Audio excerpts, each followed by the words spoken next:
भैया ये लो 10 रुपए आपके। 10 रुपए? मेरे कौन से 10 रुपए? दरअसल वो सुबह जो मैं सामान ले गई थी ना, वो 50 रुपए का था। मैंने गलती से आपको 40 बोल दिए थे, तो ये 10 रुपए मैं आपको लौटाने आई थी।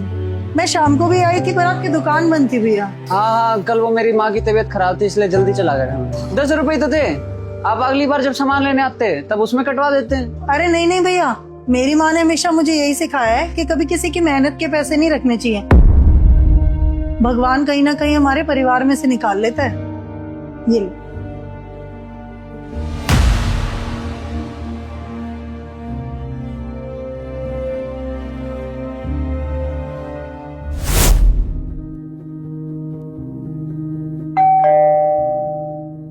अरे साहिल तू।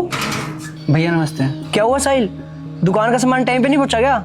भैया दुकान का माल तो टाइम पे पहुंच गया था, बल्कि आपने इस बार 300 का सामान ज्यादा दे दिया था, तो मैं वही 300 रुपए देने आया था। अरे भाई 300 रुपए तो थे, हम आगे पीछे इसका हिसाब किताब कर लेते। अरे नहीं साहब, मैं चाहता तो ये 300 रुपए रख भी लेता, आपको पता भी नहीं चलता, लेकिन ऊपर वाले को तो सब पता होता है ना, और ऊपर वाले की लाठी में आवाज नहीं होती।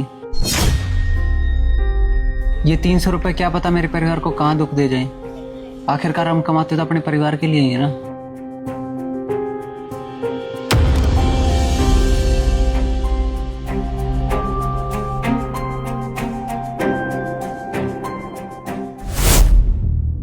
सर। हाँ जी, आप कौन? आप मुझे नहीं जानते, लेकिन आपकी कंपनी से मेरे पास माल आता है। हर महीने 3 लाख का सामान आता है, जिसमें से मैं 2,75,000 पे करता हूँ और 25,000 मैं खुद रख लेता हूँ। ये आपके 10 महीने के पैसे 2,50,000 रुपये। अरे ये बात तो मुझे पता भी नहीं थी, और तुम चाहते तो ये पैसे तुम रख भी सकते थे, तो तुम लौटाने क्यों आए हो? हाँ सर, वो मेरी किसी ने आंखें खोल दी, क्योंकि कई दिनों से मेरी माँ और बाबूजी की तबीयत बहुत ज़्यादा खराब है, और हो सकता है इन्हीं पैसों से मेरी माँ और बाबूजी की तबीयत खराब हो, क्योंकि ये भी किसी की मेहनत की कमाई है। इन पैसों के बारे में आपको तो नहीं पता, लेकिन ऊपर वाले को तो पता है, उसकी लाठी में आवाज़ नहीं होती। शायद तुम ठीक ही कह रहे हो।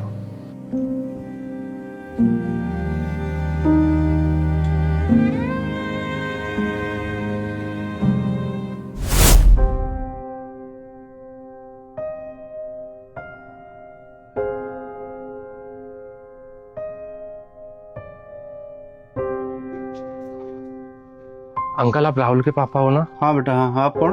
मैं उसका बिजनेस पार्टनर हूँ अंकल। अच्छा, आपका भी कोई हिसाब किताब था क्या बेटा राहुल की तरफ?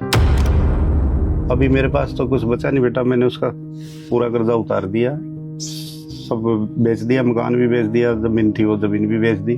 मैं तो अभी यहाँ झोपड़ी में रहता हूँ, 2 वक्त की रोटी खा लेता हूँ, छोटा मोटा इधर मेहनत मजदूरी करता हूँ। मेरे पास कुछ बचा नहीं बेटा। अंकल जी, मुझे माफ कर दो।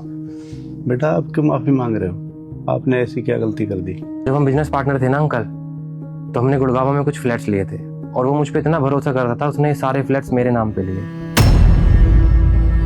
और जब वो गया तो मुझे पता था उसने ये फ्लैट्स के बारे में किसी को बताया नहीं होगा, और ये सच मैंने सबसे छुपाए रखा, और आज मेरी किसी ने आंखें खोल दी अंकल। और जब हम किसी की मेहनत की कमाई का हक रखते हैं ना अंकल जी, तो ऊपर वाला हमसे या हमारे परिवार से किसी न किसी तरीके से वो ले ही लेता है। और मेरी फैमिली में तो कोई रहा नहीं अंकल जो इस प्रॉपर्टी को यूज कर सके, तो आपके बेटे का हक मैं आपको लौटाने आया हूँ, ताकि कल को मैं भगवान के घर जाके अपने दोस्त से नजर तो मिला सकूं।